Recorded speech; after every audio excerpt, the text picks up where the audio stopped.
आणि प्रकट झालं, ओळखतात अर्जुनाने. त्यामुळे तुम्ही परत 12 वर्ष जा. पण बघता तर होऊन गेलेलं असतं ते. अधिक महिना वगैरे सगळं कॅल्क्युलेट करून सुद्धा 13 वर्ष पूर्ण झालेली असतात. त्याच्यामुळे त्यांचं त्यामुळे त्याने मग ते जे राजे सगळे आले होते, विराट राजा म्हणतो की एवढं सगळं झालं तर इथे राहायला आम्ही अपमानित झालेलो, तुम्हाला केलंय, माझ्या मुलीशी लग्न कर.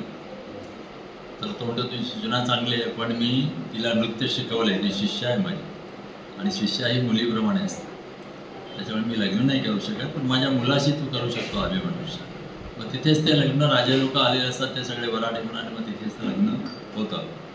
असा तो त्याच्यानंतर भाग आता. अभिमन्यूचा विवाह समारंभ संपला. फसव्या सुरक्षिततेच्या गुंगीत फार काळ राहून चालणार नाही हे पांडव ओळखून होते. त्यांना शुभेच्छा देण्यासाठी आलेल्या राजांबरोबर भविष्यकाळातील आपल्या योजनांची चर्चा केली पाहिजे हेही ते जाणून होते.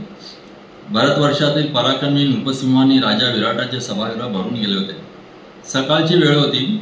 विराटनगरीतील राजसभागृहात सगळे अगदी लवकर हजर झाले होते. द्रुपद आणि विराट यांनी सर्वात प्रथम प्रवेश केला. हजर असलेल्या सर्व राज्यात ते ज्येष्ठ वीर होते. द्रुपदाच्या बाजूला बलराम आणि सात्यकी बसले. राजा विराटाच्या अगदी जवळ युधिष्ठिर आणि कृष्ण बसले. त्यांच्याजवळ द्रौपदीचे पुत्र भीम, नकुल, सहदेव, अर्जुन, कृष्णाचे पुत्र प्रद्युम्न आणि साम हे बसले. नवपरिणित अभिमन्यू आपला पिता आणि चुलता यांच्याजवळ बसला. ते सभागृह एक सुंदर नृपमंडल होऊन गेले होते. त्यांचा काही वेळ इकडच्या तिकडच्या अनौपचारिक विषयानं बोलण्यात गेला. त्यानंतर सगळ्यांना जो अत्यंत महत्त्वाचा वाटत होता त्या विषयाकडे ते वळले. पांडवांचा भविष्यकाळ आणि सगळ्या जगाचे प्राक्तन हा तो विषय होता. कृष्ण स्मितगळीत उभा राहिला. सर्व सभागृहात शांतता पसरली. कृष्ण आता काय बोलतो याची सर्वजण उत्सुकतेने वाट पाहला. कृष्णाने बोलायला सुरुवात केली. तो म्हणाला, उदात्त वृत्तीचा राजा युधिष्ठिर, त्याचे विख्यात भाऊ आणि प्रिय पत्नी द्रौपदी यांना वनवास आणि अज्ञातवास का भोगावा लागला हे तुम्ही जाणता. तरीसुद्धा तुमच्या स्मृती ताज्या करण्यासाठी मी त्या परिस्थितीचा पुन्हा उल्लेख करतो. लबाड शकुनीने द्यूताच्या खेळात युधिष्ठिरला हरवलं. द्यूताच्या खेळात त्यानं राज्य आणि सर्व संपत्ती जिंकून घेतली. पांडवांना 12 वर्ष वनवास आणि 1 वर्ष अज्ञातवास भोगावा लागला. त्यांच्या वनवासाचा काळ आता संपलाय. उदात्त वृत्तीचा युधिष्ठिर राज्याचा त्याग करील, पण सदाचरणाच्या मार्गावरून ढळणार नाही. असत्याच्या मार्गाने राज्य जिंकण्यापेक्षा भिकार येऊन झोपडीत राहणं तो पसंत करेल.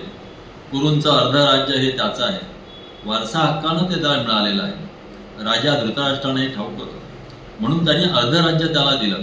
ते अर्ध राज्य म्हणजे मुळातलं खांडवप्रस्थ हे आमच्या युधिष्ठिरला दिलं गेलं. पांडवांनी नंतर त्याचं नामकरण इंद्रप्रस्थ असं केलं. युधिष्ठिर आणि त्याचे भाऊ यांनी आपल्या पराक्रमानं या राज्याची वाढ केली. युधिष्ठिराने राजसूयज्ञ केला आणि सर्व जगाचा राजा अशी मान्यता मिळवली.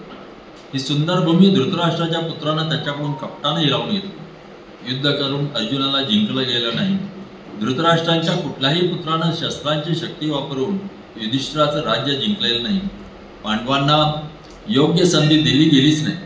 पण युधिष्ठिरानं माणसातल्या संतानं तक्रार केली नाही. बालपणी देखील हस्तिनापूरच्या दरबारात कौरवपुत्रांनी पांडवपुत्रांना वाईट वागवलं होतं. वारणा तिथे कौरवांनी जे दुष्ट कारस्थान रचलं होतं ते तुम्हाला ठाऊक आहेच. पण तरीही युधिष्ठिरानं तक्रार केली नाही. कुणाही विषयी वाईट बोलणं हे त्याच्या स्वभावातच नाही. कौरवांनी पांडवावर केलेल्या अन्यायाच्या विरोधात काहीतरी केलं गेलं पाहिजे. या सभेला अनेक थोर माणसं आली आहेत. त्यांनी आपली मतं मांडावीत अशी माझी सूचना आहे. कौरव हे ठार मारले जाण्याच्या योग्यतेचे आहेत. पांडवांनी त्यांना कधीच ठार केलं असतं, पण युधिष्ठिर आणि त्याचे भाऊ हे सदाचरणी आहेत. युधिष्ठिराला युद्ध आवडत नाही, पण पांडवांनी द्यूताच्या खेळातल्या सर्व अटी पूर्ण केल्यानंतरही जर कौरव पांडवांचं राज्य त्याला परत द्यायला तयार नसतील तर त्यांच्याशी युद्ध करणं पांडवांना भाग पडेल. युद्धच करायचं असेल तर युधिष्ठिराचे अनेक मित्र त्याच्या ध्वजाखाली एकत्र येतील आणि त्याच्यासाठी आपले प्राणही अर्पण करतील. असं असलं तरीही दुर्योधनाचे हेतू आपल्याला कळलेले नाहीत. ते कळल्याशिवाय भविष्यकाळात कोणती कृती करायची हे ठरवता येणार नाही. माझी एक सूचना आहे, आपण एखाद्या उच्च कुलीन व्यक्तीला हस्तिनापुराला पाठवू. युधिष्ठिराच्या वतीनं तो बोलणं करेल. युधिष्ठिराचं अर्ध राज्य दुर्योधन त्याला द्यायला तयार आहे की नाही हेही मध्यस्थ व्यक्ती त्याला सौम्य शब्दात विचारेल. यावर आपल्या काही सूचना असतील तर त्या ऐकायला आम्ही उत्सुक आहोत. इतकं बोलून कृष्ण खाली बसला. त्याने आपले विचार सौम्य भाषेत पण समर्थपणाने निपक्षपातीपणे मांडले. बलराम बोलायला उभा राहिला. त्याचे निळे रेशमी वस्त्र परिधान केलेले होते. कृष्णाच्या देखण्यावरील भावाचे विचार ऐकण्यासाठी सर्व सभा उत्सुक झाली. त्याने सर्व श्रोत्यांकडे पाहिले आणि तो म्हणाला, माझा भाऊ कृष्णाने मांडलेले विचार आपण ऐकले. त्याचे विचार अर्थपूर्ण आणि धर्माच्या मार्गाला धरून होते. त्याचे बोलणं निपक्षपाती होतं. तो युधिष्ठिराविषयी चांगलं बोलला, पण दुर्योधनाला कमी लेखून बोलला नाही. पांडवांना फक्त त्यांच्या हक्काचं असलेलं त्याचं राज्य हवं आहे. कुरूंच्या भूमीपैकी फक्त अर्धी भूमी त्यांना हवी आहे. ते सगळं राज्य मागत नाही. युधिष्ठिराने घेतलेल्या या उदात्त भूमिकेबद्दल धृतराष्ट्रांच्या पुत्रांनी त्याचे आभार मानला आहे. उदार मनानं वागण्याची जी संधी मिळाली आहे तिचा कौरवांनी फायदा घेतला तर युद्ध टाळता येईल. माझ्या भावानं सुचवल्याप्रमाणे एखाद्या जबाबदार व्यक्तीला हस्तिनापुराला पाठवावं. त्याने दुर्योधनाला शांत करण्याच्या हेतूने तिथे जावं. त्याने युधिष्ठिराची भूमिका मांडावी. त्याने प्रथम कौरवांच्या दरबारातील वडीलधाऱ्या व्यक्तींना प्रणाम करावा.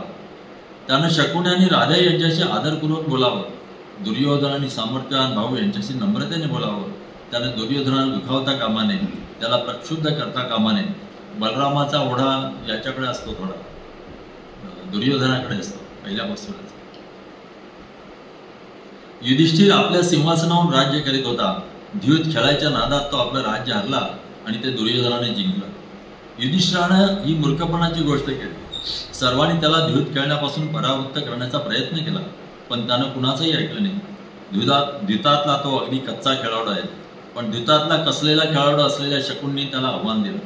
शकुनीने त्याचा पुन्हा पुन्हा पराभव केला, तरी तो खेळतच राहिला. या त्याच्या मूर्खपणाबद्दल शकुनी किंवा दुर्योधन यांना दोष देण्यात अर्थ नाही. असा हा पूर्वीचा इतिहास असल्यामुळे अर्ध राज्य पांडवांना देण्याची विनंती दुर्योधनाला आणि धृतराष्ट्रानं अतिशय नम्र शब्दात दूतानं केली पाहिजे. दुर्योधनाला जराही चिडवणं हे शहाणपणाचं होणार नाही. युद्ध टाळलं पाहिजे, ही गोष्ट अतिशय चातुर्यानं केली पाहिजे. हे काम करण्यासाठी राजकीय व्यवहारात असलेली अतिशय बुद्धिमान राजदूतच हवा. बलरामाचे भाषण युधिष्ठिराच्या सर्व मित्रांना डिवचणारे ठरले. तीर्थयात्रेच्या काळात पांडवांचा मुक्काम जेव्हा प्रभास येथे होता तेव्हा बलरामाची भाषा अशी नव्हती. तेव्हा 13 वर्षे पूर्ण झाली नसूनही धृतराष्ट्रांच्या पापी पुत्रांबरोबर युद्ध केले पाहिजे असा मताचा तोड होता. त्यानंतरच्या काळात बलराम आणि दुर्योधन यांची भेट झाली असणार आणि द्यूताच्या खेळाविषयी दुर्योधनाने जे सांगितलं त्यावर बलरामाचा विश्वास नसला असणार असा विचार युधिष्ठिराच्या मनात आला. दुर्योधन हा बलरामाचा अतिशय आवडता शिष्य होता. त्यामुळे त्याने जे सांगितले ते बलरामाला खरे वाटले असणार.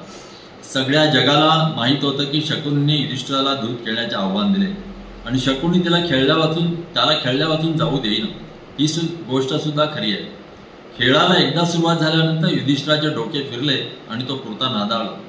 पण ही सत्य परिस्थिती कौरवांनी बलरामापासून लपवून ठेवली. युधिष्ठिर आपलं राज्य गमावून बसला याचा कौरवांना दोष देता येणार नाही. हे दुर्योधनाने बलरामाला पटवून दिले असणार. या गोष्टीला दुर्योधन जराही जबाबदार नाही. ही गोष्ट बलरामाला पटली असणार. युधिष्ठिर एक शब्दही बोलला नाही. बलराम बोलत होता.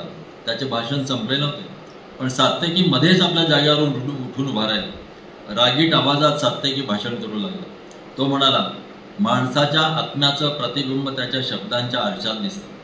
तुमच्या खोल हृदयात काय चाललंय याचा अंदाज आम्हाला तुमच्या भाषणावरून येतो. शूर आणि भेकड अशी 2 प्रकारची माणसं असतात. एकाच कुटुंबात या 2 प्रकारची माणसं जन्म घेऊ शकतात. फळं असलेली आणि फळं नसलेली अशा 2 फांद्या एकाच झाडावर असू शकतात. तुमच्या भाषणापेक्षा हे भाषण विरोध केल्याशिवाय ऐकणारी माणसं पाहून मी अधिक अस्वस्थ झालो आहे. युधिष्ठिर दोषी आहे असा विचार एखादा माणूस करूच कसा शकतो आणि भर सभेत त्याला बोलू कसं दिलं जातं हे मला कळत नाही. माणसातला जो संत त्याच्या नावाला दोष चिकटवण्याची हिंमत तुम्हाला होते आणि तुम्हाला असंही वाटतं की तुमच्या अशा प्रकारच्या बोलण्याला कोणी आव्हान देणार नाही. दूध खेळण्याचं कौशल्य युधिष्ठिराकडे नाही आहे ठाऊक असूनही त्याला खेळण्याचं आव्हान देऊन जिंकलं जातं. कौरवांचा हे खेळ जिंकून नैतिकतेला धरून होत असं म्हणता येईल काय? द्यूताचा डाव राजा युधिष्ठिराच्या घरी इंद्रप्रस्थ इथे खेळला गेला असता युधिष्ठिर आणि त्याचे भाऊ यांनी जर कौरवांना खेळाचं निमंत्रण दिलं असतं आणि तिथं खेळून कौरव जर दूतात हरले असते तर हे जिंकणं नैतिकतेला धरू नये असं म्हणता आलं असतं. पण प्रत्यक्षातली वस्तुस्थिती अगदी वेगळी आहे. कौरवांनी युधिष्ठिराला हस्तिनापूरला बोलावून घेतलं. युधिष्ठिराला या क्षत्रियाला त्यांनी द्यूत खेळण्याचं आव्हान दिलं. युधिष्ठिराचा नाईलाज होऊन त्याला खेळणं भाग पडलं. या खेळात युधिष्ठिराने आपलं सर्वस्व हरवून बसला. त्यांनी ते सगळं घेतलं. दुर्योधनाचं वागणं राजाला शोभेल असं तुम्हाला वाटतं काय? वनवासाने अज्ञातवासाच्या सर्व अटी युधिष्ठिराने पूर्ण केल्या. ही 13 वर्ष वचन दिल्याप्रमाणे त्याने काढली. जे राज्य त्याच्या पित्याचं होतं ते वारसा हक्काने त्याचं होतं. त्याने त्याची मागणी का करू नये? त्यासाठी लाचारीनं त्यानं हात का पुढे करावा? दुर्योधनाला राग येऊ नये यासाठी त्यानं स्वतःला का कमी लेखावं? युधिष्ठिराचं काही चुकलेलं असलं तरी त्याला दुर्योधनाकडे दयेची भीक मागण्याचं काहीच कारण नाही. पण युधिष्ठिर जराही चुकलेला नाही हे आपल्याला ठाऊक आहे. त्याचे चुलत भाऊ क्रूरपणे त्याच्याशी चुकीचं वागले आहे. तुमच्या लाडक्या दुर्योधनाच्या सदाचरणाचा विचार करा. पांडवांचा 13 वर्षाचा काळ संपला आहे हे त्याला ठाऊक आहे आणि तरीही अर्जुनाला आम्ही ओळखलं आहे तेव्हा पांडवांनी आणखी 12 वर्ष वनवासात जायला हवं असा तो निरोप पाठवतो. याला तुम्ही सदाचरण म्हणाल काय? पांडवांच्या वनवासाला प्रारंभ व्हायचा होता तेव्हा तू असा क्रूरपणे वागू नकोस. त्याचं राज्य त्यांना परत दे असं विदुरांनी दुर्योधनाला सांगून पाहिलं पण त्याचा काही उपयोग झाला नाही. तुमचा हा प्रिय शिष्य हट्टाला पेटला. या पृथ्वीवर त्याच्या इतक्या लोभी कुणीही नाही. तो छोटा अनुभव आहे त्याचा. सात्यकी, माझी अशी भावना आहे की दूत आणि त्यांच्याकरवी निरोप पाठवून काही उपयोग होणार नाही. हे करणं म्हणजे वेळ फुकट घालवणं आहे. मी दुर्योधनाला ओळखतो. दूत म्हणून मी हस्तिनापूरला जातो. त्या माणसाशी मी युद्ध करेन. माझ्या तीक्ष्ण बाणाने मी त्याला जखमी करेन. मी त्याला खेचून आणीन युधिष्ठिराच्या पायावर घालेन.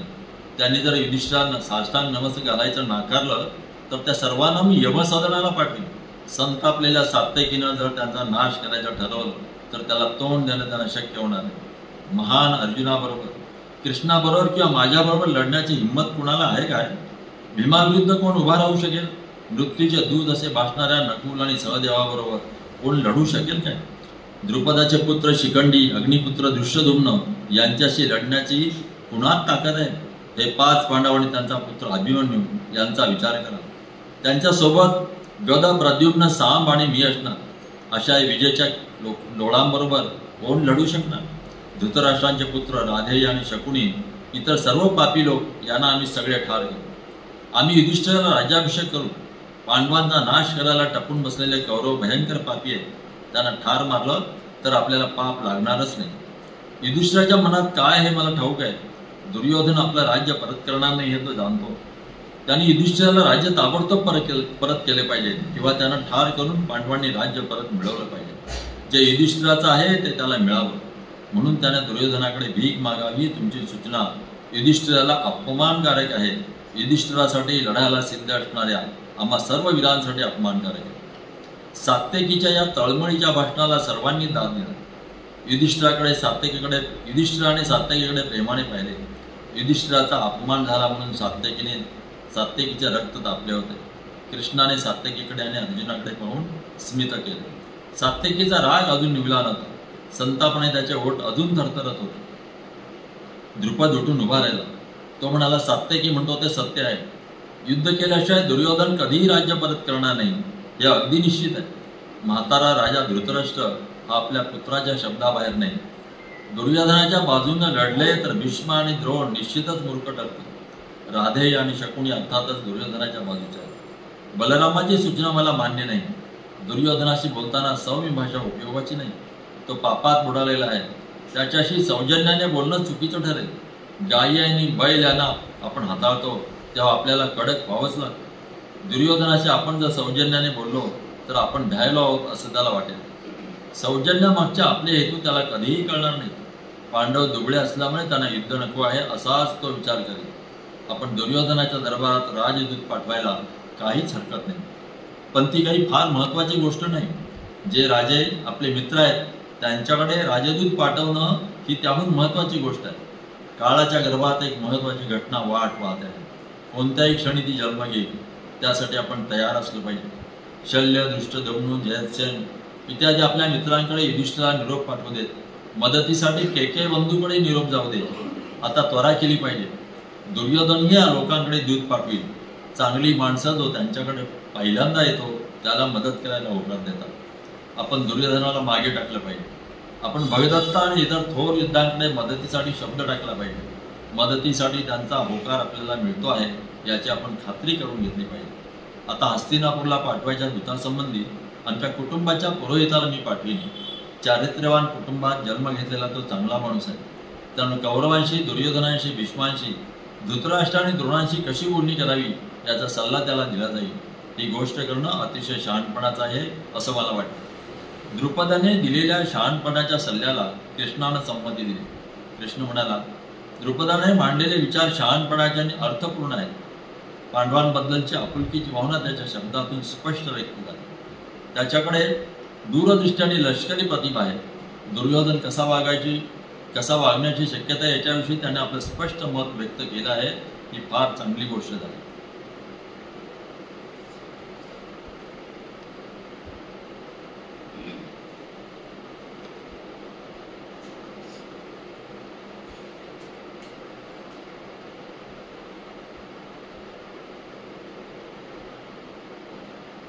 आमच्याविषयी सांगायचं म्हणजे आमचं कौरव आणि पांड्या दोघांशी समान नातं आहे.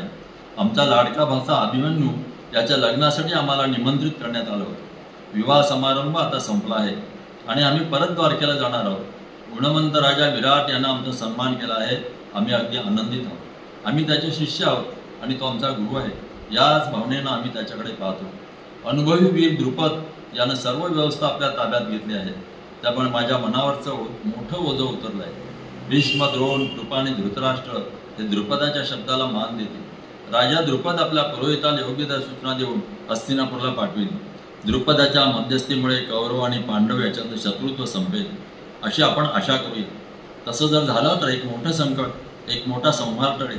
पण सत्तेनं अंध झालेल्या दुर्योधनानं आपल्या हट्टी आणि गर्विष्ठ स्वभावाला अनुसरून जर शहाणपणे वागायचं नाकारलं तर हे युधिष्ठिरा आम्हा सगळ्यांना निरोप पाठव. त्याचे साथीदार अर्जुन आणि संतप्त भीम यांच्या हातून तो मूर्ख दुर्योधन आणि त्याचे साथीदार आपल्या दुष्कर्माची फळं भोगतील हे आम्ही पाहून घेऊ. राजा विराटाने द्वारकेहून आलेल्या पाहुण्यांचा सत्कार केला आणि त्यांचा निरोप घेतला. त्यानंतर युद्धाच्या तयारीला सुरुवात झाली. भारतवर्षाच्या वेगवेगळ्या भागात युधिष्ठिर आणि विराट यांनी आपले दूत पाठवायला सुरुवात केली. कुठल्याही क्षणी सुरू होऊ शकणाऱ्या युद्धात आपल्याला पाठिंबा आणि मदत मिळण्याची विनंती या दूतांकरवी करण्यात आली. अनेक राजे विराट आणि उपप्लाव्य नगरात आपल्या सैन्यासह आले. दुर्योधनाच्या हेराने या सर्व बातम्या त्याच्या कानावर घातल्या. त्यानेही युद्धाच्या तयारीला सुरुवात केली. त्याचे अनेक मित्र होते. मत्स्य देशाच्या दिशेने जाणाऱ्या, हस्तिनापुराच्या दिशेने जाणाऱ्या सुसज्ज सैनिकांनी सगळी भूमी व्यापून टाकली. द्रुपदाने आपल्या पुरोहिताला हस्तिनापूरच्या दरबारात पाठवले. हा दूत उच्चकुलीन ब्राह्मण होता. तो राजासमोर लाल घोटेपणा करणारा नव्हता. अनेक राजांच्या सहवासात तो राहिला होता. आपली प्रतिष्ठा सांभाळून कसे वागावे हे त्याला ठाऊक होते. द्रुपदाने त्याला आवश्यक त्या सर्व सूचना दिल्या. द्रुपद त्याला म्हणाला, तू शहाणा माणूस आहेस. मला तुझ्याविषयी विश्वास वाटतो. तुला सर्व परिस्थिती ठाऊक आहे. आपल्या युधिष्ठिरावर जो अन्याय केला गेला आहे तो तुला माहीत आहे. तुला कौरवांची माहिती आहे. 5 पांडवांना किती वाईट वागवलं गेलं आहे हे धृतराष्ट्रांना ठाऊक आहे. असं असूनही आणि विदुरानं पुन्हा पुन्हा सल्ला देऊनही तो फक्त आपल्या पुत्रांचंच ऐकतो. शकुनी ही तरुण दुर्योधनाची कुटील बुद्धी आहे. मरणाच्या दिशेनं इथवर प्रवास केला असूनही कौरव पांडवांना त्याचं राज्य द्यायला तयार नाही आणि म्हणून तू धृतराष्ट्रांशी बोलणं केलंच पाहिजे. कदाचित ते योग्य मार्गाने यायला तयार होतील. विदुरही त्याला सन्मार्ग दाखवतील. तुझ्या बोलण्याचा धृतराष्ट्रावर जरी परिणाम झाला नाही तरी थोडा बहुत परिणाम भीष्म, द्रोण, कृप यांच्या सत्प्रवृत्त मनावर निश्चित होऊ शकेल. हस्तिनापुराला राजदूत पाठवण्यात आला. मधल्या वेळात पांडव, द्रुपद आणि विराट यांनी वेगवेगळ्या राजांकडे आपले दूत पाठवून जर युद्ध झालं तर त्यांची मदत आपल्याला मिळावी म्हणून प्रयत्न सुरू केले होते. कृष्णाला मदतीची विनंती करण्यासाठी अर्जुन द्वारकेला जायला निघाला. दुर्योधनाच्या हिराने ही बातमी त्याच्या कानावर घातली. अर्जुनाआधी द्वारकेला पोहोचण्याचा सल्ला शकुनीने दुर्योधनाला दिला. अत्यंत वेगवान घोडे निवडून दुर्योधन द्वारकेला जायला निघाला. तो अर्जुनाच्या जेमतेम काही वेळ अगोदर द्वारकेला पोहोचला. त्याच्या मागून अर्जुन आला. कृष्णाच्या महालाच्या जवळच्या मोकळ्या जागेत दोघांची भेट झाली. अर्जुनाच्या आधी पोचल्यामुळे दुर्योधन अगदी खुशीत होता. त्याने स्मित करून अर्जुनाकडे पाहिले आणि तो म्हणाला, द्वारकेला लवकर पोचायचं ठरवलं तेव्हा आपल्या दोघांच्याही मनात एकच उद्दिष्ट होतं. ही गोष्ट स्पष्ट आहे की मी तुझ्याहून अधिक सुदैवी आहे. मी इथं तुझ्या अगोदर येऊन पोचलो. मी आधी येऊन पोचल्यामुळे कृष्णानं मला आधी मदत करणं योग्य होईल. अर्जुन म्हणाला, कोण आधी येतो किंवा नंतर हे इथे महत्त्वाचं नाही. कृष्ण कुणाला पाठिंबा देतो हे महत्त्वाचं आहे. आपण दोघंही येऊन पोचलो आहोत. त्यात सात्यकी तिथे आला आणि म्हणाला, कृष्ण झोपला आहे. तो तो जागा होईपर्यंत तुम्ही थांबलात तर तुम्ही त्याला भेटू शकाल. सात्यकीने चिडून अर्जुनाकडे पाहिलं. जणू काही त्याला म्हणायचे होते की तू काय घोटाळा केलायस पहा, तुला अगोदर पोचता येत नव्हतं का? असं झालं असतं तर तू कृष्णाला आधी भेटू शकला असता. या दुष्ट माणसाला कृष्णाची भेट आधी घ्यायची संधी देऊन तू सगळा घोटाळा करून ठेवलायस. कृष्णाच्या महालात दुर्योधनाने आधी प्रवेश केला, अर्जुनाने त्याच्यानंतर प्रवेश केला. कृष्ण झोपला होता. त्या पलंगाच्या डोक्याकडच्या बाजूला एक सुंदर आसन ठेवलं होतं. दुर्योधन गर्वाने चालत गेला आणि त्या आसनावर बसला. अर्जुन पलंगाच्या पायाकडच्या बाजूला गेला आणि डोळे मिटून हात जोडून कृष्णाच्या पायांकडे पाहत उभा राहिला. मनाने तो कृष्णाच्या सहवासातच होता. अस्वस्थ करणारे विचार त्याच्या मनात येणारच कसं? कृष्ण झोपेतून जागा झाला. त्याला प्रथम अर्जुन दिसला. त्याने स्मित करून अर्जुनाकडे पाहिले आणि तो उठून बसला.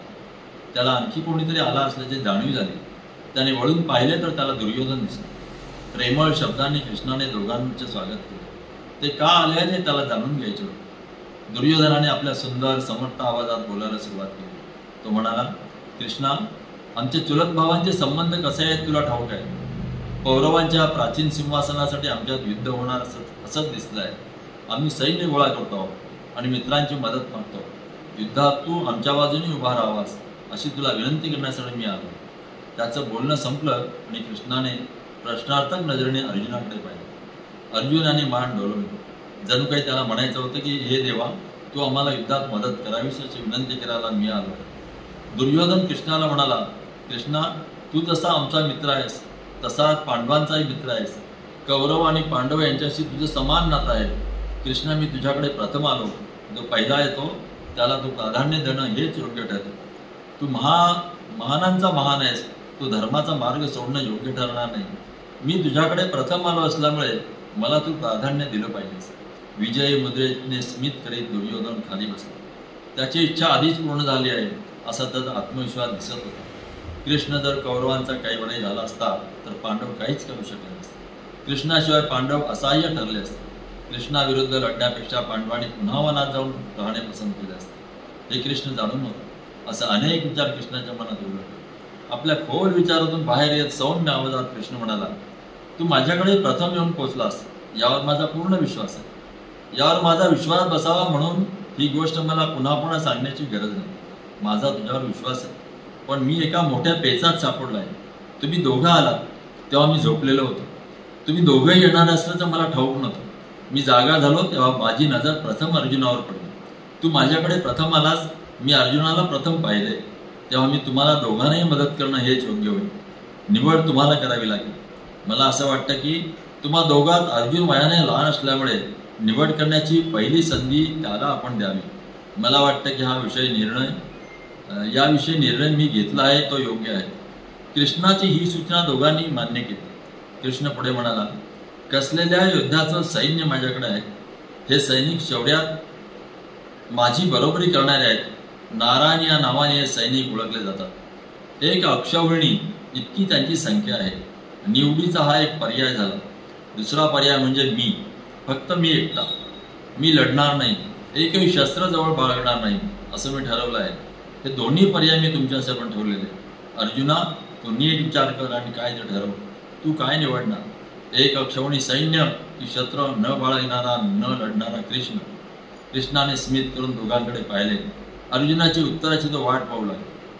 अर्जुनाने कृष्णाच्या पायावर डोके ठेवले. डोळ्यात दाटलेल्या अश्रूंमुळे त्याला काहीच दिसत नव्हते.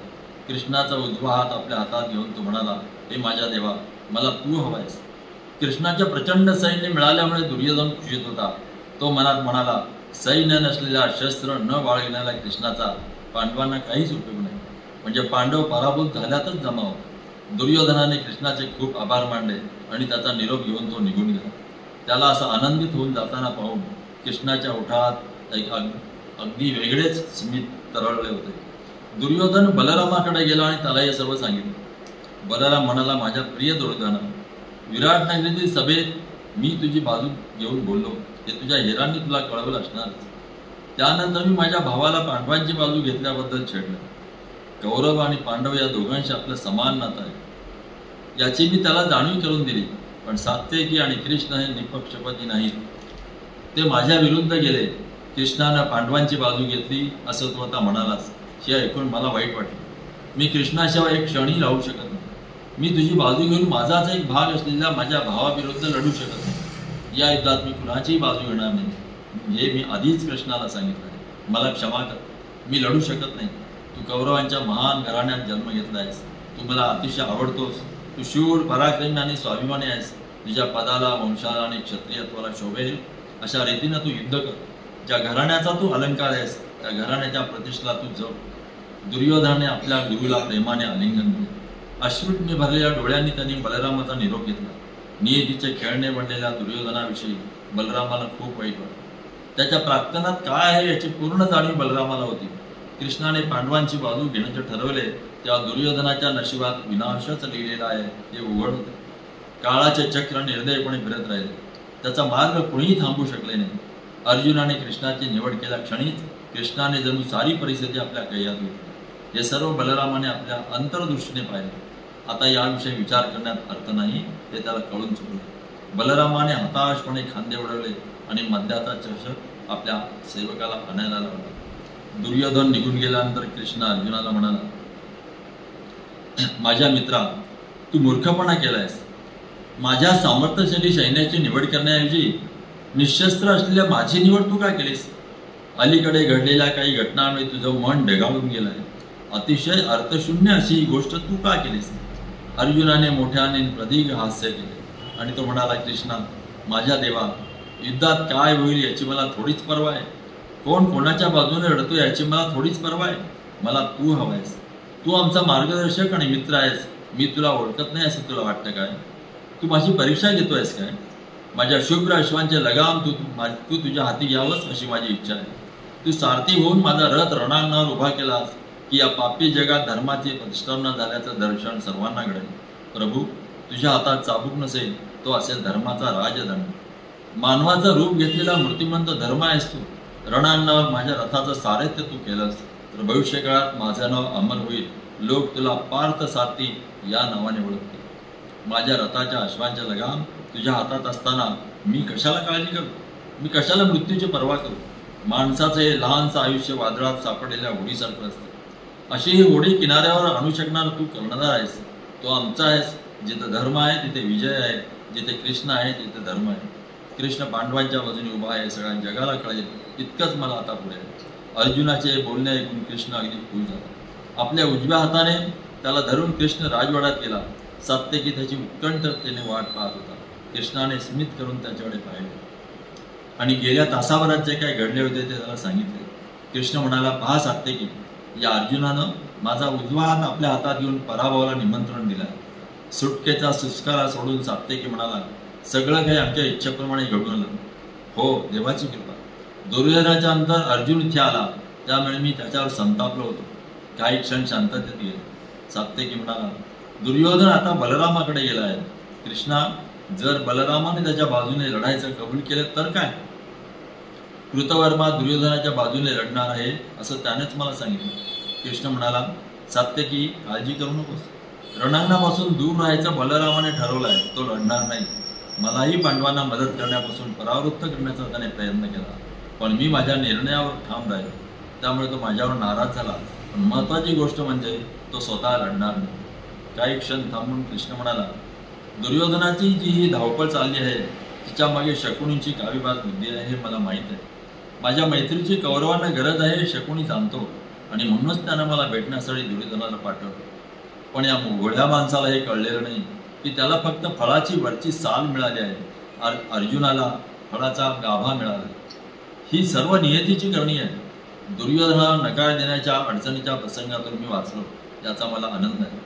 वेळच्या वेळी अर्जुन हजर झाल्यामुळे हे घडू शकलं. मी अर्जुनाला जर दुर्योधनाच्या आधी पाहिलं नसतं तर मी काय केलं असतं कोण जाणे. सात्यकी म्हणाला, तू काय केलं असतंस हे मला ठाऊक आहे. तू त्यांना सांगितलं असतंस की तू पांडवांना मदत करायची हे आधीच ठरलेलं आहे. म्हाताऱ्या अंध राजाच्या मुलांचं वागणं तुला पसंत नाही हे स्पष्ट सांगण्यापासून तुझी सुटका झाली. इतकंच. कृष्णा, मी तुला ओळखतो.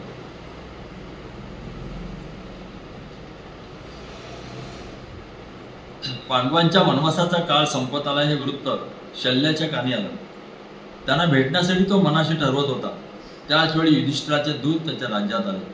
अटळ असलेल्या युद्धात त्याने आपल्याला मदत करावी अशी विनंती युधिष्ठिराने त्याने केली. आपल्या भाच्यांना मदत करणे शल्याच्या दृष्टीने आनंदाची गोष्ट होती. एक अक्षौहिणी सैन्य घेऊन शल्य आपल्या नगरातून निघाला. तो उपप्लव्याकडे जाणार होता. त्याचे पराक्रमी पुत्र त्याच्याबरोबर होते. शल्य उपप्लवाकडे जाणार आहे दुर्योधनाला कळले. या महान युद्धाचे मन जिंकण्याचे दुर्योधनाने ठरवले. शल्याच्या सैन्याच्या वाटेवर दुर्योधनाने अनेक ठिकाणी विश्रांती स्थळे उभी केली. मद्र देशाच्या राजाला प्रसन्न करण्यासाठी या स्थळावर खाण्यापिण्याच्या आणि मनोरंजनाच्या सोयी उपलब्ध करून दिल्या.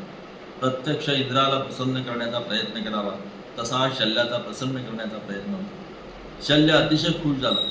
ही सर्व व्यवस्था युधिष्ठिरानेच केली आहे असा त्याचा समज झाला. या स्थळावर उपलब्ध असलेल्या सेवकांना त्याने बोलावून घेतले. तो त्यांना म्हणाला, माझा भाचा युधिष्ठिर याने या विश्रांती स्थळावर नेमलेले अधिकारी कुठे आहेत? त्याने आमच्यासाठी खूप कष्ट घेतले आहेत. त्यांना भेटून पारितोषिक द्यावं अशी माझी इच्छा आहे. त्यांना माझ्यासमोर आणा. हे ऐकल्यावर आता काय करावे दुर्योधनाच्या सेवकांना कळेना. ते दुर्योधनाकडे गेले आणि त्यांनी सर्व हकीकत त्याला सांगितलं. शल्य अतिशय खुश झाला आहे हे दुर्योधनाला कळले. शल्याला भेटण्याची हीच वेळ आहे दुर्योधनाने ओळखले. दुर्योधन शल्याच्या भेटीसाठी गेला आणि आपण आल्याचे त्याने जाहीर केले. प्रवासातल्या वाटेवरची सर्व व्यवस्था दुर्योधनाने केली होती हे कळल्यावर शल्य चकित झाला.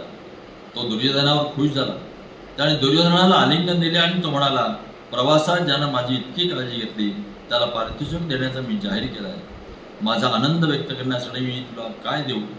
दुर्योधन म्हणाला, एकच गोष्ट मला हवी आहे. मी तुमच्या पाया पडून एकच वर मागतो. तुम्ही युद्धात माझ्या बाजूने उभं राहून मला मदत करा. बिचारा शल्याला काय बोलावं तेच कळेना. आपला शब्द तो आधीच देऊन बसला होता. तो पाळणे त्याला भाग होते. तो म्हणाला, माझे भाचे नकुल आणि सहदेव आणि उदात्त मनाचा युधिष्ठिर यांनी बोलवणं पाठवायला मी जात आहे. माझं सैन्य घेऊन त्याला मदत करण्यासाठी निघालो आहे. पण तू आपल्या प्रेमानं माझं हृदय जिंकलायस. तेव्हा तुझ्या आनंदासाठी मी तुझी बाजू घेऊन तुझ्या भाच्याबरोबर लढेन. पण त्याआधी युधिष्ठिराला भेटून त्याला हे सर्व मला सांगितलं पाहिजे. तसंच त्याला माझे आशीर्वाद दिले पाहिजे. त्यानं खूप हाल सोसले. त्याला भेटून मला शुभेच्छा दिल्या पाहिजे. राजा दुर्योधन या गोष्टीला नकार देणं शक्य नव्हतं. तो म्हणाला, निश्चित तुम्ही त्याला भेटणं योग्यच आहे. पण तुम्ही लवकर परत या आणि मला दिलेले वचन विसरू नका. शल्य म्हणाला, मी विसरणार नाही. तू तुझ्या नगरात परत जाऊ शकतोस. माझ्या प्रिय भाच्यांना भेटतो आणि तुझ्याकडे परत येतो.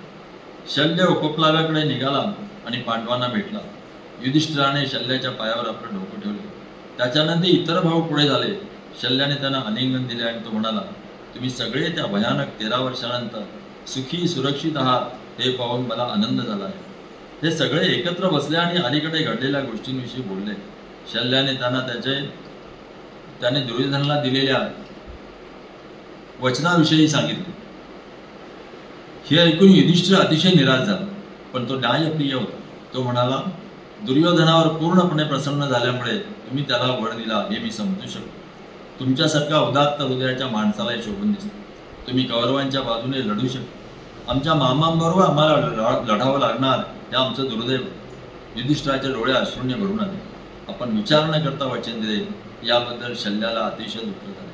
हे वचन दिल्यामुळे त्याला आपल्या मृत भगिनीच्या पुत्रांबरोबर लढावे लागणार होते. दुःखाने जवळ झालेल्या हृदयाने तो म्हणाला, असं झालं नसतं तर बरं झालं असतं. तुमच्या सर्वांवर माझं किती प्रेम आहे तुम्हाला ठाऊक असेल. शल्य म्हणजे माद्री, कुंतीची सवत अर्जुनाची दुसरी आहे, माद्रीचा भाऊ. जी गोष्ट करण्याचं माझं हृदय नाकारलं आहे ती गोष्ट मला करावी लागणार. युधिष्ठिर म्हणाला, आम्हाला मदत करण्यासाठी तुम्ही एक गोष्ट करू शकता. दुर्योधनाला सोडून तुम्ही आमच्याकडे येण्याची गरज नाही, तसं माझ्या मनातही नाही. तुम्ही एकच कृपा माझ्यावर करा. माझे मामा म्हणून तुम्ही माझी विनंती मान्य करा. शल्य म्हणाला, निश्चित. दुर्दैवाने जी गोष्ट घडली आहे तिची भरपाई मी करीन. युधिष्ठिर म्हणाला, मी जेव्हा युद्धाचा विचार करतो तेव्हा मला फक्त राधेयाची काळजी वाटते. तो नेहमीच अर्जुनाचा प्रतिस्पर्धी राहिला आहे. राधे आणि अर्जुन एकमेकांशी लढतील तेव्हा तुम्ही राधेयाचं सारथ्य करावं अशी विनंती तुम्हाला केली आहे. रणांगणावर रथाचं सारथ्य करण्यात तुम्ही कृष्णाच्या बरोबरीचे आहात. राधे आणि अर्जुन जेव्हा लढतील तेव्हा माझ्या अर्जुनाच्या प्राणांचं रक्षण करा. तुमचं जर खरंच आमच्यावर प्रेम असेल तर तुम्ही राधेयाच्या उत्साहावर पाणी ओतलं पाहिजे. त्याच्या मनस्थितीवर त्याचा परिणाम होईल. त्याच्या अर्जुनाबरोबर सारखी तुलना करून अर्जुन कसा अधिक चांगला योद्धा आहे हे त्याला सांगत राहिलं पाहिजे. करुणी अशी गोष्ट करायला मी तुम्हाला सांगतो आहे, पण ही गोष्ट तुम्ही केली पाहिजे. मला राधेयाची भीती वाटते. शल्य म्हणाला, युधिष्ठिरा, राधेय आणि अर्जुन एकमेकांशी लढत असताना अर्जुनाला जी मदत करता येईल ती मी सर्व करेन, असं वचन मी तुला देतो. मी राधेयाचा उपवास करून त्याचा आत्मविश्वास खच्ची करेन. माझ्या मदतीची तू खात्री बाळग. पंडूचे पुत्र आणि द्रौपदी यांना ज्याने दुःख भोगायला लावलं त्यांचा सूड घेतल्याशिवाय त्यांना सोडता कामा नये. तुझे दुःखाचे दिवस लवकरच संपणार आहेत. तू या पृथ्वीवर राज्य करशील. मी तुला अगदी मनपूर्वक आशीर्वाद देतो आहे. पांडवांचा निरोप घेऊन शल्य हस्तिनापूरला गेला. त्याचे हृदय जड झाले होते. त्याचे पांडवांवर अतिशय प्रेम होते. त्यांच्या विरोधात लढावी लागणार याचे त्याला अतीव दुःख झाले. पांडवांकडे एकूण 7 अक्षौहिणी सैन्य जमा झाले. या सैन्याने सगळी भूमी व्यापून टाकली. समुद्र आपली सीमा ओलांडून भूमीवर आला आहे असा भास व्हावा असं सैन्य पाहून वाटत होतं. दुर्योधनाने स्वतःचे 1 अक्षौहिणी सैन्य मिळून 11 अक्षौहिणी सैन्य जमा केले. पांडवांपेक्षा दुर्योधनाचं सैन्य 4 अक्षौहिणीने अधिक होते. हस्तिनापूर, विराट या दोन्ही नगरी या प्रचंड सैन्याने व्यापून टाकल्या. गंगा नदीच्या किनाऱ्यावर कौरवांच्या सैन्याचा तळ होता. हस्तिनापूरच्या दरबारात पांडवांनी आपला दूत म्हणून पाठवलेला ब्राह्मण नगरात जाऊन पोहोचला. त्याने धृतराष्ट्रांच्या दरबारात प्रवेश केला. तो पांडवांकडून आलेला हे कळताच भीष्म, विदुर आणि धृतराष्ट्र यांनी त्याचे सन्मानपूर्वक स्वागत केले. त्यांनी त्याच्या सुखसोयींची विशेष काळजी घेतली. सभागृहात जमलेल्या सभेसमोर तो बोलायला उभा राहिला. तो म्हणाला, ही फार मोठी योग्यता असलेली सभा आहे. सदाचरण म्हणजे काय जाण ठाऊक आहे. अशी मंडळी या सभेला हजर आहेत. क्षत्रिय आणि राजा यांना बंधनकारक असलेले जे नियम आहेत ते आपण जाणताच. राजाचे अधिकार कोणते हेही आपल्याला ठाऊक आहे. धृतराष्ट्र आणि पंडू हे एकाच पित्याचे पुत्र आहेत हे सर्व जगाला माहीत आहे. या राज्यावर या दोघांचाही जन्मसिद्ध हक्क आहे. असं असूनही पंडूच्या पुत्रांना त्यांचं राज्य दिलं जात नाही हे कसं काय? धृतराष्ट्रांचे पुत्र सगळं राज्य घेऊन बसले आहेत. त्यांनी पंडूच्या पुत्रांना ठार करण्याचा पुन्हा पुन्हा प्रयत्न केला आहे, पण ते त्यांना शक्य झालेले नाही. त्यांचे सर्व प्रयत्न अयशस्वी ठरले. पांडवांनी स्वतःचं राज्य उभं केलं आणि आपल्या प्रयत्नाने ते वाढवलं. त्यांचंही राज्य दुर्योधनाने शकुनी यांनी लबाडीच्या मार्गाने हिरावून घेतलं. या दरबारात हजर असलेल्या ज्येष्ठ मंडळींना हे ठाऊक आहे. खरं तर हे सर्वजण याला साक्षी होते. पांडव आणि त्यांची पत्नी द्रौपदी यांना याच दरबारात फार मोठा अपमान सहन करावा लागला. पांडवांना 12 वर्ष वनवासाने 1 वर्ष अज्ञातवासात पाठवण्यात आले. वनवासातली 12 वर्ष त्यांनी खूप हाल सोसले. अज्ञातवासाचं 13 वर्ष त्यांनी सेवकासारखी हलकी कामं करण्यात घालवली. याची आठवण करणंही पांडवांना नको होतं. त्यांच्या मालकीचं अर्धराज्य त्यांना हवं आहे. जे युधिष्ठिराचं आहे ते त्याला देऊन टाक असं या दरबारातल्या ज्येष्ठ मंडळीने दुर्योधनाला सांगितलं पाहिजे. उदात्त युधिष्ठिराला त्याचं असलेलं अर्धराज्यच फक्त हवं आहे. त्याला युद्ध नको आहे. क्षत्रियांना निर्वंश करून टाकणारा संहार त्याला नको आहे. पण दुर्योधनाच्या लोभी वृत्तीमुळे जर युद्ध होणारच असेल तर पांडव असहाय्य नाहीत हे त्यांना कळावं. ही पांडवांची इच्छा आहे. 7 अक्षौहिणी सैन्य युधिष्ठिराच्या पाठीशी उभी आहे. त्याच्यासाठी अनेक राजे आपले प्राण द्यायला तयार आहेत. सात्यकी, भीम, नकुल, सहदेव असे पराक्रमी योद्धे त्याच्या बाजूने आहेत. अर्जुन इंद्रापेक्षाही मोठा योद्धा आहे. कृष्ण अर्जुनाचा मित्र आणि सारथी आहे. पांडवांचे राज्य परत द्यावं असं दुर्योधनाला सांगा. त्याला ते द्यायला लावा, नाहीतर पांडवांच्या क्रोधाला तोंड द्यायची तयारी ठेवा असं दुर्योधनाला सांगा. राधे उभा राहिला आणि म्हणाला, याला शेवट नाही.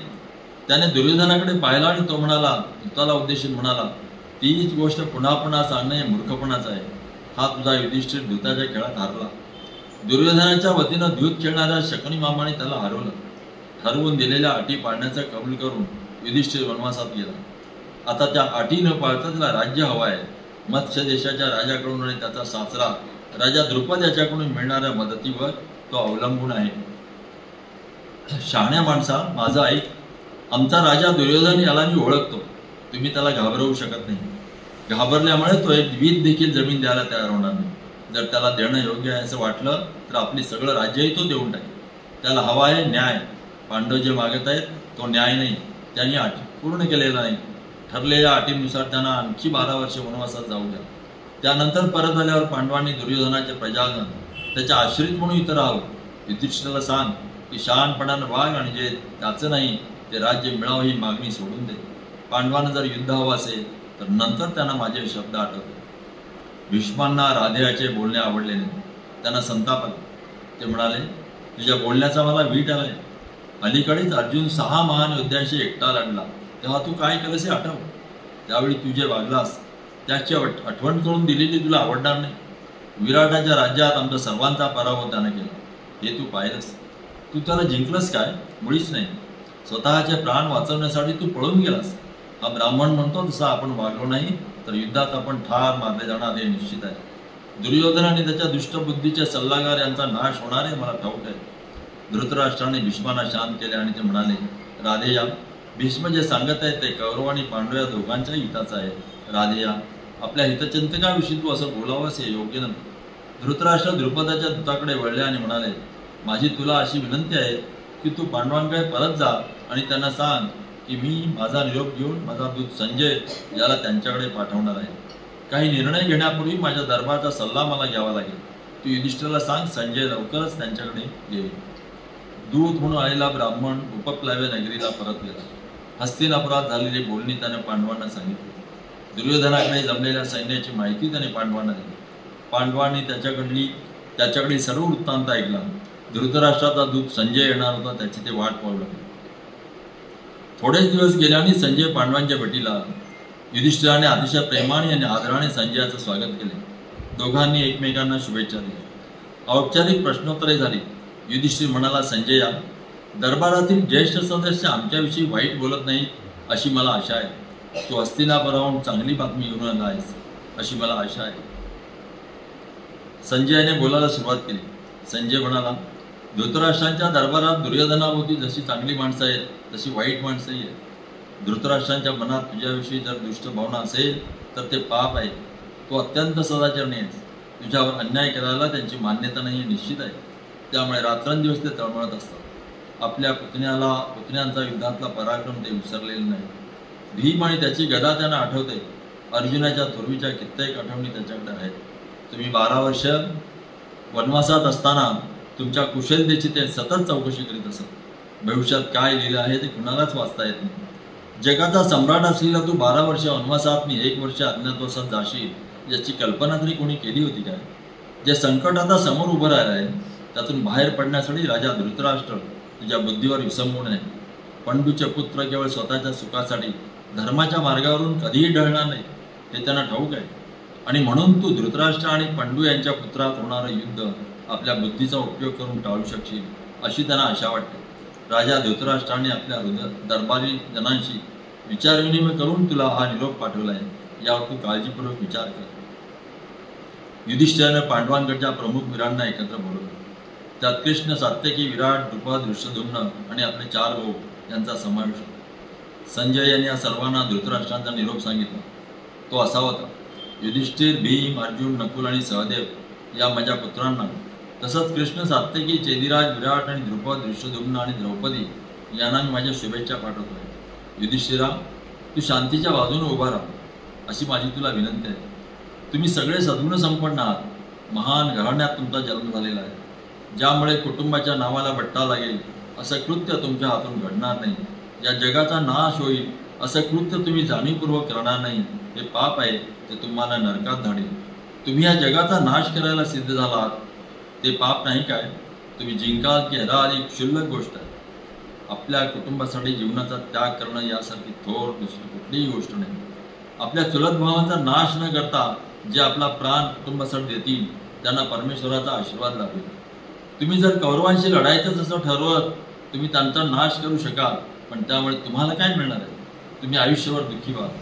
कारण आपल्या नातलगांचा मृत्यू आपल्याला सुख देत नाही. तुमचं सैन्य सामर्थ्यवान आहे. अनेक महान योद्धे तुमच्या बाजूनं लढणार आहेत. तुम्हाला कृष्णाची मदत हवी आहे. तुम्ही जिंकूही शकाल, पण कौरवांचं सैन्य सामर्थ्यवान आहे.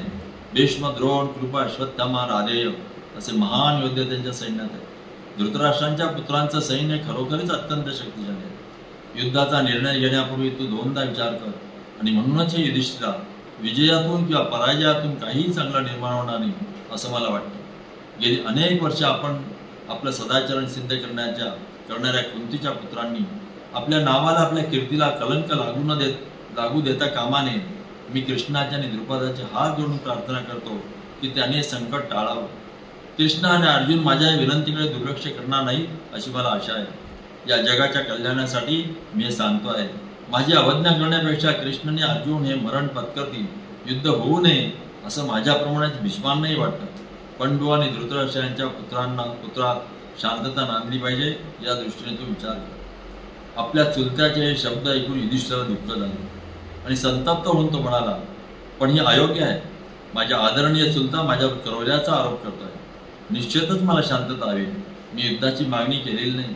माझ्या चुलत भावाबरोबर युद्ध करणं मला मुळीच नको आहे. मला युद्ध नको असल्याचा निरोप मी माझ्या पुरोहितावर पाठवला होता. मला शांतता हवी. तडजोडीनं युद्ध टाळता येत असेल तर युद्धाची इच्छा कोण करेल? इतकी वर्षे या जगात जगून सुद्धा शांततेची महान महत्ता करण्याइतके शहाणपण माझ्यात आलेलं नाही असं कोणाला वाटतं काय? आपल्याला जे हवं ते युद्धाशिवाय मिळत असेल तर कुठला शापित मूर्ख युद्धाची इच्छा करेल? धर्माच्या मार्गाने चालणारे असा कुंतीच्या पुत्रांचा लौकिक आहे, प्रत्येकाला हे माहिती. मला एक गोष्ट कळून चुकली आहे ती अशी की इंधन घालून अग्नीची भूक शमत नाही, त्याचं कधीच समाधान होत नाही. जितकं अधिक इंधन घालावं तितके अधिक त्याची भूक वाढते. धृतराष्ट्राचं मन अग्नीसारखे आहे. मिळतं त्याहून अधिक त्याला सतत हवं असतं. तसं जर नसतं तर आम्हाला भिकाऱ्यासारखं त्याने रानावनात हिंडायला लावलं नसतं. पण तरी सुद्धा उदार मनानं आम्ही जे आठवत बसत नाही. राजा धृतराष्ट्र स्वतः अडचणीत आहे. उदात्त हृदय असलेल्या इतरांकडून तो संरक्षण शोधतो. तो गुण त्याच्यात नाही. मूर्खपणाची गोष्ट तो करतोय. त्याने आमचे काही अपराध केले आहेत, त्यांचा बदला आम्ही घेणार. या गोष्टीला त्यानं तयार असलं पाहिजे. त्याच्याकडे सर्व तऱ्हांची समृद्धी आहे. तो रडत कणत कशासाठी बसलाय? आपल्या पुत्राची पापं, त्याचा स्वार्थीपणा आणि त्यांचं वाकडं वागणं यांना तो उत्तेजन देत राहणार. आपल्या पुत्रांचा नीचपणा त्याला मदत करून त्यांना वाढवला. आपल्या पुत्राचं सुख या एकाच गोष्टीचा त्याने विचार केला. दुर्योधन आपला चुलता विदुर यांचा सल्ला ऐकला. विदुर हे त्यांचे उत्तम मित्र आहेत, पण दुर्योधनानं आणि त्याच्या पित्यानेही विदुरांना शत्रूसारखी वागणूक दिली. आपल्या मुलाला खुश करणं हे एकच उद्दिष्ट बाळगल्यामुळे धृतराष्ट्राने आपल्या दरबारात सर्व अन्याय होऊ दिला. धृतराष्ट्राचं दुर्योधनावर इतकं प्रेम आहे की त्यानं त्यामुळे कौरवात जो सर्वात शहाणा आणि दूरदृष्टीचा त्या विदुराचाही सल्ला त्यांनी मांडला नाही. राजाच्या आयुष्यातली एकच इच्छा आहे आणि ती म्हणजे आपला पुत्र दुर्योधन याला खुश ठेवणं. हा त्याचा पुत्र पापात बुडालेला आहे. तो गर्विष्ठ, उद्धट आणि संतापी आहे. वडील माणसांशी कसं वागावं हे त्याला कळत नाही. जिभेला हाड नसल्यासारखं त्याचं वागणं त्याचा थोर घराण्याला सोडणार नाही. तो कुटील आहे. अशा पुत्रासाठी तुझ्या धृतराष्ट्र राजानं कळून सवरून आणि स्वेच्छेनं धर्माच्या मार्गाचा त्याग केला. संजया, कौरवांचा दरबार तू डोळ्यांपुढे आण. तिथं न्याय देणाऱ्यांचा तू विचार कर. पापी आणि स्वार्थी दुर्योधन या राजदरबाराचा प्रमुख आहे. शकुनी, दुःशासन, राधे हे न्यायदान करणारे आहेत. अशा लोकांनी चालवलेल्या राज्याला समृद्धी कशी येणार हे मला कळत नाही का? धृतराष्ट्राला सगळ्या पृथ्वीचं राज्य हवं आहे, हे कसं शक्य आहे? त्यांनी लवाडीनं आमचं राज्य बळकावलं आणि हट्टी मूळ दुसऱ्या मुलाच्या हातातलं खेळणं हिसकावून घेऊन त्याला चिकटून बसतं, तसं ते आमच्या राज्याला चिकटून बसले आहे. राजाला सांग मला फक्त न्याय हवा आहे. राजाला सांग की माझं राज्य, माझं इंद्रप्रस्थ मला दिलं गेलं पाहिजे. दुर्योधनाने ते मला परत करू दे, मग युद्ध होणार नाही. संजय म्हणाला, मी आणलेला निरोप तो पूर्ण ऐकला नाहीस. मला आणखी काही सांगायचं आहे. राजा म्हणतो, या पृथ्वीवरचा माणसाचा जीवन पहा, ते लहान आहे. तू त्याचा अंत दुष्कृतीत का होऊ द्यावास? शरम वाटावी असं आयुष्य जगण्यापेक्षा मरण बरं. कदाचित कौरव राज्य परत देणार नाही. जोपर्यंत युद्ध होत नाही तोपर्यंत तुझ्या राज्याला चिकटून बसतील.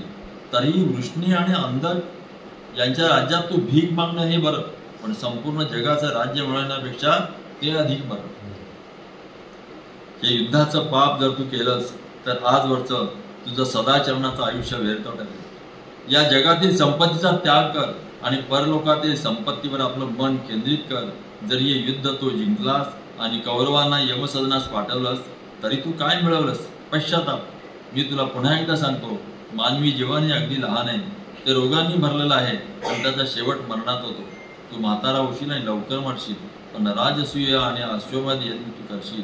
पण युद्धाच्या कृतीमुळे तुझ्या कीर्ती वैभवाला ग्रहण लागेल. युद्धापासून तू दूर राह. आणखी एक गोष्ट तुला सांगायची आहे. 13 वर्षांपूर्वी जेव्हा तथाकथित अन्याय तुझ्यावर केला तेव्हा तू माझ्या पुत्रांशी युद्ध करायला हवं होतंस. कृष्ण, बलराम, द्रुपद, सात्यकी आणि इतर अनेक वीरांची मदत तुला होती, पण तू युद्ध केलं नाहीस. इतकंच काय, पण त्याने तुला युद्धाची चितावणी दिली तरी तू युद्ध केलं नाहीस. आणि आता 13 वर्षे उठून गेल्यानंतर तू संतापतोयस. इतकी वर्ष तू शांत बसून होतास. मरेपर्यंत असं शांत बसून राहणं तुला कठीण आहे असं मला वाटत नाही. सुरक्षिततेची फसवी जाणीव देऊन तू आम्हाला गुंगवलंस आणि आम्हाला असं भासवलंस की आम्ही तुला जी वागणूक देतो आहोत तिला तुझा विरोध नाही. आता इतकी वर्षे गेल्यानंतर जुन्या जखमा तू कशासाठी उकळून काढतोयस? शहाणा माणूस इतरांना युद्धापासून आवरेल, पण तू शहाणपणाला रजा दिली आहेस असं दिसत आहे. असं म्हणतात की शहाणी माणसं क्रोधाला थारा देत नाहीत, कारण क्रोध हे असं जहाल विष आहे की जे मनाला लुळं करून टाकतं. आणि म्हणून शहाणी माणसं क्रोध औषधासारखा गिळून टाकतात आणि मनशांती मिळवतात. भीष्म, द्रोण, कृप, शल्य, दुर्योधन, त्याचे भाऊ राधे यांना तू ठार करू शकशील, पण त्यांच्या मृत्यूमुळे तुला कसलं सुख मिळणार आहे? साऱ्या समुद्रवलयांकित पृथ्वीचा तू राजा होशील, मी अगदी गृहीत धरून चालतो. पण युधिष्ठिरा, तू वार्धक्य आणि मरण चुकवू शकशील काय? मी तुला ओळखतो, तुझं मन संवेदनशील आहे. तू तुझ्या चुलत भावांना ठार मारल्याचं दुःख तुला होईल. माझ्यावरचा आणि माझ्या मुलांवरचा राग तू विसरून जा, असं माझं तुला सांगणं आहे. तुम्ही वनात परत जा आणि तुमचं उरलेलं आयुष्य तिथे घालवा, किंवा तुमचा मित्र कृष्ण याच्याबरोबर राहा. कृष्णीच्या राज्यात जी भीक मिळेल त्याच्यावर तुम्ही जगू शकता. आजवर सदाचरणाचं जे आयुष्य तुम्ही जगलात त्याचा त्याग करून पापाच्या मार्गावर तुम्ही पाऊल टाकू नका, असं माझं तुम्हाला सांगणं आहे. धृतराष्ट्रांचा हा निरोप सांगितल्यानंतर संजय शांत बसला. वृद्ध अंध राजाचा उद्धट निरोप ऐकून पांडव थक्क झाले. भीम उठून उभा राहिला, अस्वस्थपणे एरदारा घालू लागला. हा निरोप ऐकल्यानंतर शांत बसून राहणं त्याला शक्यच नव्हतं. सहदेव वादळी ढगासारखा दिसू लागला. संतापाने त्याचा गुळ धपापत होता. अर्जुनाने कृष्णाकडे पाहिले. आपले गांडीव धनुष्य घेऊन तडक हस्तिनापुरावर चालून जावे असा विचार त्याच्या मनात उचलून आला. वृद्ध द्रुपद थरथर कापू लागला. संजयने या सर्वांकडे नजर टाकली आणि त्यानंतर निरोपाला काय उत्तर आहे या प्रश्नार्थी दृष्टीने त्याने युधिष्ठिराकडे पाहिले. युधिष्ठिराला इतके दुःख झाले होते की त्याच्या तोंडून शब्द फुटेना. इतकी वर्ष चुलत्याला निष्ठा वाहिल्यानंतर सदाचरणाचा मार्ग सोडू नये म्हणून इतकी वर्ष दुःख भोगल्यानंतर जे योग्य आहे तेच करावे यासाठी सर्व मोह दूर चालल्यानंतर धृतराष्ट्राने केलेले आरोप बर्फाचा कडा कोसळावा तसे आपल्यावर कोसळले असे त्याला वाटले. आपल्या जवळच्या आपल्याला मित्र असलेल्या लोकांसमोर एखादा पापी मनुष्य असावा तशी वागणूक मिळाली याचा त्याला धक्का बसला. तो अतिशय दुःखी झाला. अश्रू दाटून आलेल्या डोळ्यांनी त्याने संजयाकडे पाहिले आणि तो म्हणाला, हे सगळे आरोप खरे आहेत असं राजाला वाटत आहे. मला यावर कसलंही भाष्य करण्याची इच्छा नाही. वडील माणसांचे दोष तरुण मुलांनी काढू नये. वडील माणसांचे त्यांचे विशेष अधिकार आहेत. या अधिकारांचा माझे चुलते पूर्ण फायदा घेत आहेत. तू निरोप घेऊन येणारा दूत आहेस. माझा राग मी तुझ्यावर काढता कामा नये. तू मला फक्त माझ्या चुलत्याचा निरोप सांगितलायस. आता माझ्या उत्तराविषयी उत्तर देणं मी कृष्णावर सोपवणार आहे. त्याने त्याचा निरोप ऐकला. मी आजवर त्याच्या म्हणण्यानुसार वागत आलो आहे. युद्ध करायचं की नाही हे मी कृष्णाचा सल्ला घेऊन ठरले. कृष्णाला पसंत नसलेली कुठलीही गोष्ट मी आजवर केलेली नाही. आता भविष्यकाळात मी काय करावं याचा निर्णय त्याने घ्यायचा आहे. धर्म बाजूला सारून मी कृष्णाच्या पायावर माझं डोकं ठेवतो. तोच माझा आधार आहे. माझी नौका किनाऱ्याला लावणार तो कर्णधार आहे. कृष्णाची सोबत आहे तोपर्यंत मला कशाचीही काळजी नाही. युधिष्ठिराच्या शब्दाने कृष्णाच्या हृदयाला स्पर्श केला. संजयाने आणलेला निरोप घेऊन तो वादळासारखा प्रक्षुब्ध झाला. तो म्हणाला, संजया, पांडवांचं कल्याण ही माझी पहिली इच्छा आहे. जर ते शक्य असेल तर धृतराष्ट्रांच्या पुत्रांना दीर्घायुष्य लाभावं अशीच माझी इच्छा आहे. धृतराष्ट्राने जो निरोप पाठवला त्याचा अर्थ मला मुळीच कळलेला नाही. दोष कुणाचा हे ठाऊक असून सुद्धा तो आपल्या पुतण्यांना सर्व पापांचे धनी का ठरवतो. पांडवांच्या कर्तृत्वाचा तू साक्षी आहेस. घडलेल्या सर्व गोष्टी तू पाहिल्या आहेस. गेली कित्येक वर्ष युधिष्ठिरानं किती संयम बाळगला आहे हे तू जाणतोस. ते सदाचरणी असल्यामुळे असा वागू शकला आणि ध्यानेमणी नसताना अचानक राजा धृतराष्ट्रांचा निरोप येतो. युधिष्ठिर कौरव राजपुत्रांना कधीच ठार करू शकला असता.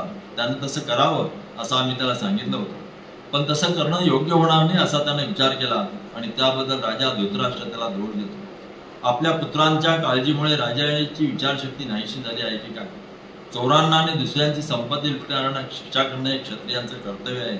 या नियमानुसार युधिष्ठिराने धृतराष्ट्रांच्या पुत्रांना शिक्षा केली पाहिजे.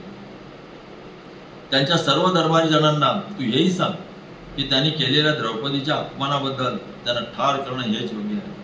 कौरवांच्या दरबारात राजा द्रौपदीला उद्देशून जे बोलला ते अर्जुन विसरलेला नाही हेही त्याला सांग. त्या अपमानानं जळत अर्जुन अनेक रात्री जागून काढतो. तुमचा धाकटा पुत्र दुःशासन याला सांग की झाडाच्या साली आणि हरणाची कातडी यांचे वस्त्र नेसून पांडवांनी हस्तिनापूर सोडलं तेव्हा तो जे बोलला ते शब्द पांडव विसरलेले नाही. भीम म्हणजे गाय आहे असं तो म्हणाला. भीमाला त्याची पूर्ण आठवण आहे. त्याच्या रक्ताची भीमाला तहान लागली आहे. दुर्योधनाला सांग की जागा असो की झोपेत असो, भीमाला फक्त एकच गोष्ट दिसते आहे आणि ती म्हणजे दुर्योधनाची पुष्ट मांडी. एक क्षणही तू तो विसरलेला नाही. संजया, हे घडलेलं सर्व तुला ठाऊक असूनही तू तुझ्या राजाचा निरोप आमच्याकडे घेऊन येतोस. नकुल उलुकाला विसरलेला नाही. पणाला लावण्यासाठी अर्जुन तुझ्याकडे द्रौपदी आहे असं शकुनी युधिष्ठिराला म्हणाला तेव्हा त्याच्या ओठात ते दुष्ट स्मित सहदेव विसरलेलं नाही. सगळ्या जगाला या गोष्टी ठाऊक आहेत. तसं नसेल तर तुझा राजा आणि त्याचे पुत्र यांनी केलेल्या अन्यायी अत्याचारांचा पहिल्यापासूनच पाडा मी वाचू शकेल. पण जा आणि तुझ्या राजाला सांग की मी हस्तिनापुराला येईन. पांडवांच्या बाबतीत जे योग्य आहे ते त्याने करावं असं त्या मूर्ख दुर्योधनाला पटवून देण्याचा मी प्रयत्न केला. मला यश मिळेल याची मला खात्री नाही, पण तरीही मी प्रयत्न करीन. तुझ्या राजानं पाठवलेला निरोप मला अजिबात आवडलेला नाही. त्यांची चूक मला दाखवून द्यायची आहे. मी येईन आणि त्या सर्वांशी बोलेन. माझ्या या कार्यात मला सफलता मिळाली तर या जगाला मी विनाशापासून वाचवू शकेन याचा मला अभिमान वाटेल. दुर्योधनाच्या कृत्यांमुळे त्या पृथ्वीच्या गळ्याभोवती जे मृत्यूपाश आवडले जात आहेत त्यापासून तिला वाचवण्यासाठी मी प्रयत्न केले. तुझ्या राजानं माझ्या राजाला पाठवलेल्या निरोपात अयोग्य शब्द वापरलेले आहेत. त्याला जाऊन सांग की दुर्योधनानं जर युधिष्ठिराला त्याचं राज्य परत दिलं नाही तर युधिष्ठिर आणि त्याचे भाऊ तुझ्या राजाच्या शब्दांना आपल्या बाणांनी उत्तर देतील. हस्तिनापुरात एक वृक्ष वाढतोय. त्या वृक्षाचं नाव दुर्योधन असं आहे. राधेय हा या वृक्षाचा बुंदा आणि शकुनी त्याच्या फांद्या. दुःशासने त्याची फुलं आणि फळं आहेत. या वृक्षाचं मूळ आहे, त्याचं नाव धृतराष्ट्र असं आहे. या पापी वृक्षाकडे पाहून झाल्यानंतर आता या दुसऱ्या वृक्षाकडे पहा. या वृक्षाचं नाव युधिष्ठिर असं आहे. अर्जुन या वृक्षाचा बुंदा आहे. भीम त्याच्या फांद्या आहेत. नकुल आणि सहदेव त्याची फुलं आणि फळं आहेत. आणि हे संजया या सत्प्रवृत्तीच्या वृक्षाचं मूळ मी आहे.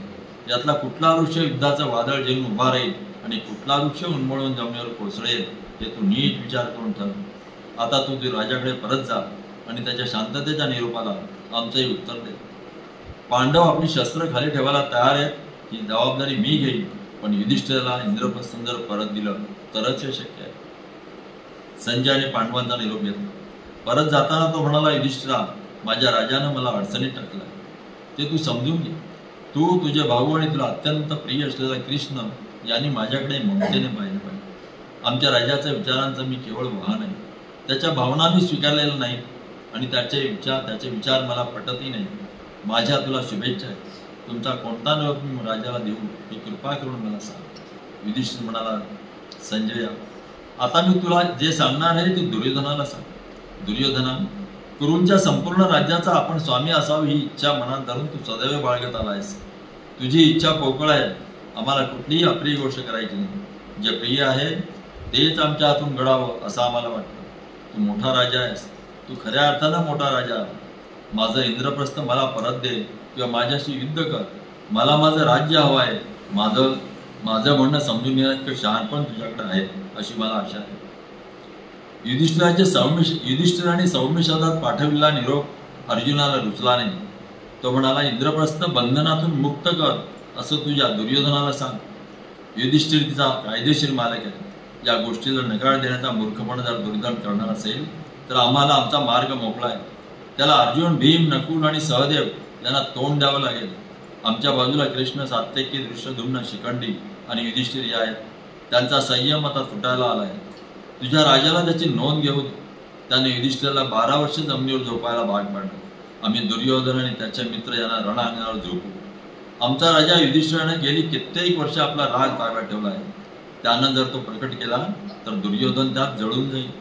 वनवा रान जाळून त्याची राग करतो त्याप्रमाणे युधिष्ठिर सर्व कौरवांचा नाश करतो. दुर्योधनाला युद्ध हवं आहे, त्याला ते मिळू दे. आपली गेदा उगारलेला समर्थ भीम त्याला दिसेल. धृतराष्ट्रांचे सर्व पुत्र भीम ठार करेल. भीम हा दुसरा यम आहे असे कौरवांना बसेल. पांडवांच्या पुत्रांची आठवण दुर्योधनाला असू दे. विशेषतः अर्जुनाचा पुत्र आणि कृष्णाचा भाचा अभिमन्यू याची. हा तरुण मुलगा असला तरी कसलेला योद्धा आहे. आमच्याकडे विराट आणि द्रुपदी अजिंक्य वीर आहे. शिखंडी आणि धृष्टद्युम्न यांची जुनी ओळख दुर्योधनाला विसरलेला दिसतो, पण ते त्याला विसरलेले नाहीत. धृष्टद्युम्न हा आमचा मुख्य सेनापती असेल हे तुझ्या राजानं ध्यानात ठेवा. वीर सात्यकी त्याला दुर्योधन विसरला दिसतो. नाहीतर यमाच्या राज्याच्या प्रवासाला निघण्यापूर्वी त्यानं 2दा विचार केला असता. सात्यकी आमच्या बाजूचा सर्वश्रेष्ठ योद्धा आहे. तो आमच्या बाजूला असल्यामुळे आम्ही कसलीही काळजी न करता निश्चिंत निद्रा घेऊ शकतो. मी रणांगणावर असेल तर दुर्योधनाला सांग, कृष्ण माझ्या 4 शुभ्र अश्वांच्या रथाचा सारथी असेल. कृष्ण माझा सारथी आहे हे कळल्यावर दुर्योधनाला काही आशा उरेल काय? त्याला असं सांग की पांडव मोठा यज्ञ करणार आहेत. कृष्ण या यज्ञाचा मार्गदर्शक असेल. माझ्या धनुष्याचा टणत्कार हे वेदमंत्र असतील. सर्व कौरव, शकुनी आणि राधेय या यज्ञात दिले जाणारे बळी असतील. तू परत जा आणि माझा निरोप दुर्योधनाला सांग. युधिष्ठिर म्हणाला, माझा प्रिय संजया, दुर्योधनानं माझं राज्य परत मला दिले पाहिजे हे तू त्याला पटवून दे. आमच्या पित्याच्या मृत्यूनंतर 17 दिवसांनी आम्हाला हस्तिनापूरला आणलं. तेव्हापासून गेली कित्येक वर्ष आमच्यावर झालेल्या अन्यायांची त्याला आठवण करून दे. तुम्ही सर्वांनी कौरवांचा विनाश टाळण्याचा प्रयत्न केला पाहिजे. या भयंकर विनाशाचं कारण ठरण्याची मला इच्छा नाही. सगळ्या वाटाघाटी जरी ऐशीशी ठरल्या तर तू दुर्योधनाला सांग की त्यानं मला 5 नगरं किंवा 5 गावं जरी दिली तरी मी आनंदाने त्यांचा स्वीकार करेन. आमच्या भावांना संताप्त व्यक्त करणाऱ्या डोळ्यांकडे दुर्लक्ष युधिष्ठिर पुढे म्हणाला, संजया, त्याला सांग की इंद्रप्रस्थ, वृत्तप्रस्थ, जयंत आणि वारणावत ही नगरं मला हवीतच. 5वं नगर कोणतं द्यायचं हे दुर्योधनानं ठरवावं. त्यानं कुठलंही नगर दिलं तरी चालेल. कमीत कमी ही मागणी पुरी करून हे भयानक युद्ध टाळता येतं का हे तू पहा. त्यांना मृतावस्थेत पाहण्याची माझी इच्छा नाही. माझ्या चुलत भावाबरोबर मला शांततेने राहायचं आहे. संजयाने सर्वांचा निरोप घेतला. त्याने सैन्याच्या तळाला भेट दिली आणि पांडवांचं सैन्य पाहिलं. त्यानंतर संजय हस्तिनापुराला परतला. थांबूया.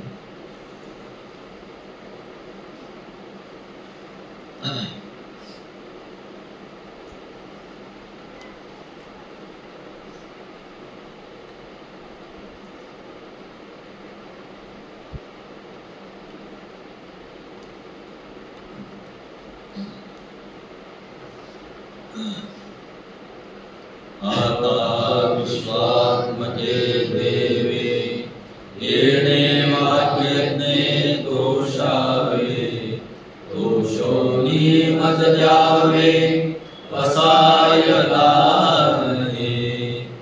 जे कळांची व्यंकटी सांडो दया सत्कर्मी रती वाढो भूता परस्परे पडो मैत्र जीवांचे दुरितांचे तिमिर जाओ विश्व स्वधर्म सूर्य पाओ जो जेवांची तो ते लावो प्राणी जात वर्षत सकळ मंगळी ईश्वर निष्ठांची मांदियाळी अनवरत भूमंडळी भेट तू होता चला कल्पतरूचे आरव चेतना चिंतामणीचे गाव बोलते जय अर्णव